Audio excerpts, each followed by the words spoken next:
Hello दोस्तों, कैसे हैं आप सभी। आज की क्लास में आप सभी का स्वागत है। जैसा कि मैंने आपसे वादा किया था, आज हम प्लीट्स को कैसे सिलते हैं वो देखेंगे। सिलाई के भी दो तरीके हैं, एक जो मैं आपको पहले बता चुकी हूँ जो आप ऊपर देख सकते हैं, और दूसरा जो तरीका है वो है हमारा एक डिफ़ॉल्ट ऑप्शन। जैसे हमने प्लीट बनाई थी वैसे ही सिलाई का भी एक ऑप्शन होता है। आज हम दोनों ऑप्शन साथ साथ देखेंगे, तो चलिए शुरू करते हैं। सबसे पहले हम एक रेक्टेंगल या स्क्वायर बना लेते हैं जिसमें हम प्लीट्स की सिलाई को देखेंगे। मैं इसको ड्रॉ कर लेती हूँ ड्रैग करके। ड्रैग करने के बाद मैं इसकी एक लाइन को सिलेक्ट करूँगी, उस पर राइट क्लिक कीजिए, ऑफसेट इंटरनल लाइन सिलेक्ट कर लेती हूँ। ऑफसेट इंटरनल लाइंस में मैं डिस्टेंस 5 इंच का रखते हुए 4 लाइनें बना रही हूँ इंटरनल। उसके बाद जैसे ही लाइनें बन जाएंगी, जैसे ही मैं सिलेक्शन हटा देती हूँ लाइनें काफ़ी क्लियर नहीं हो रही हैं, तो फैब्रिक पे जाके हम इस फैब्रिक का कलर रेड की जगह वाइट कर लेते हैं, जिससे हमें काम करने में थोड़ी आसानी हो जाएगी। फैब्रिक पे क्लिक कीजिए, कलर पे क्लिक कीजिए और फिर आपका एक डायलॉग बॉक्स ओपन हो जाएगा। उसमें आप कोई भी कलर रख सकते हैं। फिलहाल मैं लाइनें दिखाने की वजह से वाइट कलर ही रख रही हूँ। सिलेक्ट करके ओके कर दीजिए। उसके बाद जो इंटरनल लाइंस बनी हैं वो आप आराम से देख पाएंगे। मैं इसमें थोड़ा सा जूम कर लेती हूँ जिससे आप आसानी से देख पाएँ, और साथ ही साथ हमारा प्लीट का जो ऑप्शन है वो भी आप सभी को विजिबल हो जाए। मैं इसमें प्लीट्स ऐड कर देती हूँ। जो 4 लाइनें मैंने बनाई हैं, डबल क्लिक करते हुए नाइफ प्लीट बनाते हैं। 3 ऑलरेडी सिलेक्टेड है, उसमें कोई भी बदलाव नहीं करेंगे। ओके करते हुए हमने जो बनाना है वो हमारा सेट हो गया है। एडिट टूल सिलेक्ट कीजिए Z दबाते हुए। ये देखिए जो हर प्लेट है उसके जो एंगल है वो डिसाइड हो गए हैं ये। उसके बाद फिर से अपनी रेक्टेंगल शेप टूल लेते हुए एक रेक्टेंगल बनाइएगा जो इससे काफ़ी छोटा होगा चौड़ाई में। इससे क्या होगा, हम जो प्लेट होगी वो इससे साथ हम अटैच करने वाले हैं, तो हमारा जो काम है वो देखने में हमें पता चलेगा वो कैसा लगेगा। प्लीट स्कर्ट बनाते टाइम ये हमें हेल्पफुल होता है। तो एक तरह से मान लीजिए हम एक प्लीटेड स्कर्ट बना रहे हैं, उसकी एक प्लीट बना रहे हैं। इसको पहले ही स्ट्रेंथन कर लीजिए दोनों को, जिससे काम करने में आसानी हो। इसको थोड़ा सा ऊपर कर लीजिए और थोड़ा सा इसको भी, जिससे कि हम जब सिमुलेशन करेंगे तो हमें इसका जो फैब्रिक है उसमें फोल्ड हल्का सा दिखेगा।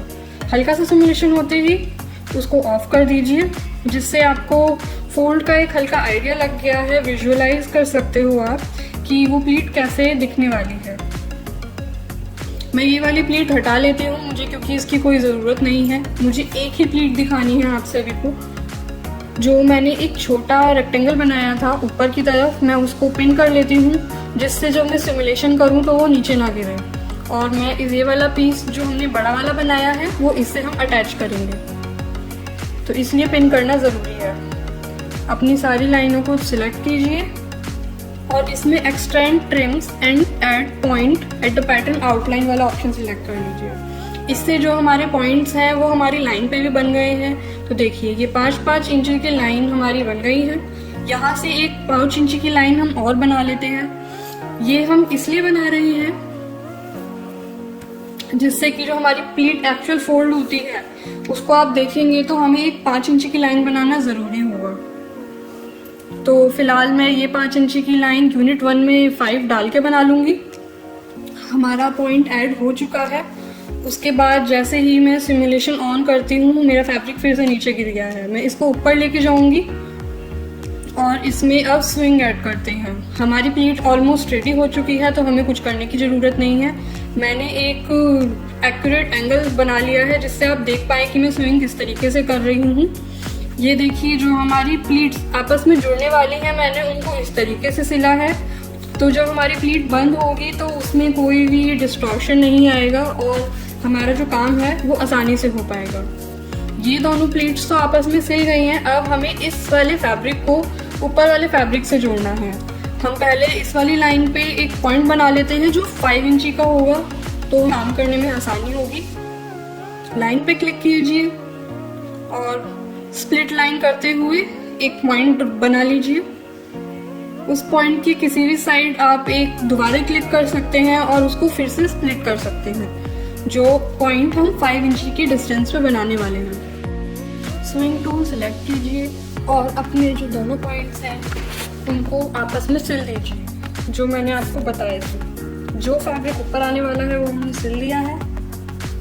जैसे ही आप सिमुलेशन ऑन करेंगे वो आपस में सिल जाएगा। देखिए कितने अच्छे से हमारी प्लीट बन गई है। ये एक सिंगल प्लीट है, पर इससे आपको आइडिया लग गया होगा कि हमें मैन्युअली अपनी प्लीट्स कैसे सिलनी है। मैं इसके आसपास का फैब्रिक भी आपस में सिल देती हूँ, जिससे जो हमारा फैब्रिक लटका हुआ है वो ऐसा ना लगे। अपनी सिमुलेशन फिर से ऑन कीजिए। ये देखिए आपका फैब्रिक अच्छे से सिल चुका है। मैं आपको थोड़ा सा हिला के दिखाती हूँ। फैब्रिक को अपने वापस से 2D पैटर्न मोड में लेके चली जाइए। कंट्रोल Z से मैं अपने सारे स्टेप वापस ले जाती हूँ और हम चलते हैं नेक्स्ट डिफ़ॉल्ट स्विंग के ऑप्शन पे।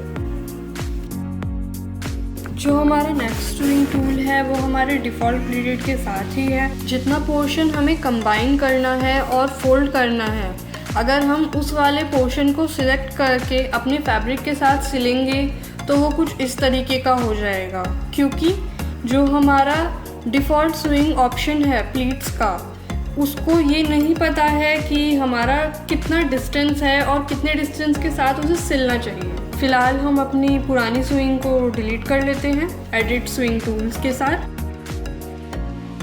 जो हमने लास्ट टाइम 5 इंची की लाइन क्रिएट करी थी, वो लाइन बनाते हुए उसको स्विंग टूल से सिलेक्ट कीजिए और उसके बाद अपनी 2D पैटर्न पे क्लिक कीजिए एक बार। फिर उसके बाद वहाँ से जो हमारा प्लीट वाला एरिया है पूरा, केवल और केवल एक प्लीट के फोल्ड होने वाले एरिया को सिलेक्ट कीजिए और आपकी प्लीट रेडी हो जाएगी।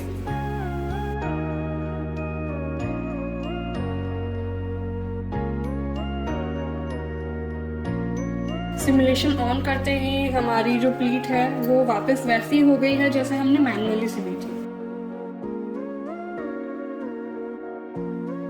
मैंने एक रेक्टेंगल क्रिएट कर लिया है एक एक्यूरेट प्लीट को बताने के लिए। ये रेक्टेंगल चौड़ाई है 60 इंचीज और लंबाई है 35 इंची। इसको मैंने जैसे कि उसमें बांटा था वैसे ही 5-5 इंची के इंटरवल पे बांट लिया है और वैसे ही एक और बनाया है मैंने छोटा, जिसकी जो चौड़ाई है वो 30 इंची है और मैंने इसको भी 5-5 इंची के इंटरवल पे बांटा है। अब हम देखते हैं कि हमें ढेर सारी प्लीट्स जब बनानी होंगी तो हम उन्हें कैसे आपस में सिलेंगे। तो उसके लिए पहले आप इन दोनों को स्ट्रेंथन कर लीजिए। स्ट्रेंथन करने के बाद अपना डिफ़ॉल्ट प्लीटिंग टूल लीजिए और इस पर क्लिक करते डबल क्लिक कीजिए और उसके बाद नाइफ प्लीट। हमारा जो ऑप्शन है वो सारे सिलेक्टेड हैं, पर हम फोल्ड एंगल को 30 to 330 कर लेते हैं, जिससे थोड़ा सा डिफरेंस करने के लिए। जैसे ही हम सिमुलेशन ऑन करके ऑफ करेंगे तो हमें एक प्लीट्स का आइडिया लग जाएगा। जो हमारी ये प्लीट्स बनी है वो एक्यूरेट 4 प्लीट्स हैं, ना कम है ना ज़्यादा है। तो इन 4 प्लीट्स के लिए जो हमने ऊपर छोटे वाले रेक्टेंगल में अपने 5 पॉइंट बनाए थे, हम उन 4 को सिलेक्ट करते हैं जो टोटल 20 इंची के होंगे और एक एक करके अपनी हर प्लीट को सिलेक्ट करते हैं।